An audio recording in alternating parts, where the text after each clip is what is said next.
Mathematicians like to classify triangles both by the lengths of their sides and the measures of their angles. First, we'll use the lengths of their sides. And our first definition is scalene triangle. A scalene triangle is a triangle with no congruent sides. And here are three examples. An isosceles triangle is a triangle with at least two congruent sides. And here are three examples. The two sides that are congruent are called the legs. The side that is not congruent with the other two is called the base. I've marked the legs and the base in the first isosceles triangle. If you'd like to stop the video and mark the other two, be my guest. Here's the legs and the base of the middle triangle. And here's the legs and the base of the third triangle. Also, in an isosceles triangle, the two angles that contain the base as one of their sides are called the base angles. And the angle that is opposite of the base is called the vertex angle. I've marked the base angles and the vertex angle of the triangle on the left. You may stop the video if you'd like to mark the base angles and the vertex angle on the other two isosceles triangles. Here they are for the middle triangle, and here they are for the triangle on the far right. An equilateral triangle is a triangle with all three sides congruent. Now, if you were paying attention to the definition of isosceles triangle, that definition was that an isosceles triangle had at least two sides congruent.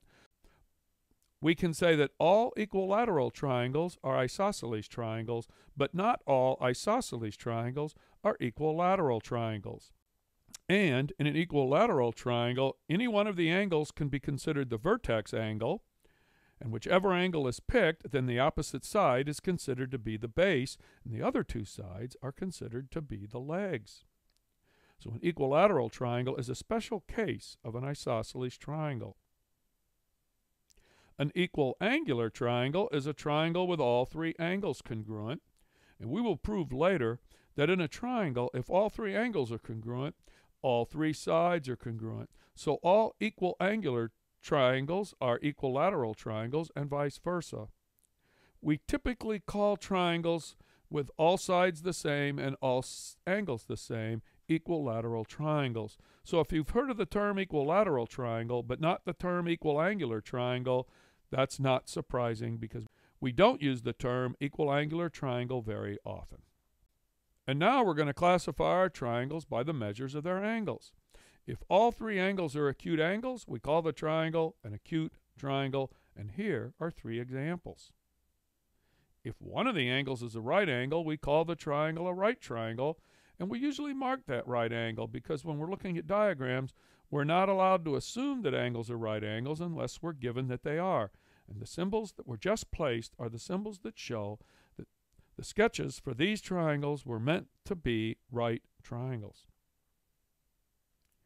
The longest side of a right triangle is the side opposite the right angle, and that's the hypotenuse. The other two sides, the sides that make up the sides of the right angle, they're called the legs of the right triangle. I've marked the legs and the hypotenuse for the first one. You may stop the video and mark them for the second one. And here they are, the legs and the hypotenuse of the second right triangle. An obtuse triangle is a triangle with one obtuse angle, and here are two examples. We can classify triangles both by their sides and by their angles. We'll do these one at a time. You can stay a step ahead of me, or you can stop the video for a while to mark these. I'll get you started. The first one has a right angle and two sides marked as congruent, so that is an isosceles right triangle. If you'd like to try the next one before I move on, just stop the video. But the next one has two sides the same. All of the angles appear to be acute. If you're not sure if they're acute, just get a piece of paper with a square corner and hold up the square corner in the center of the angle and see if it passes the square corner test. None of these angles are larger than the square corner of your paper. They're all acute angles, so this is an isosceles acute triangle. The next one is clearly an equilateral triangle. It's also equiangular, but we like to call it equilateral triangle.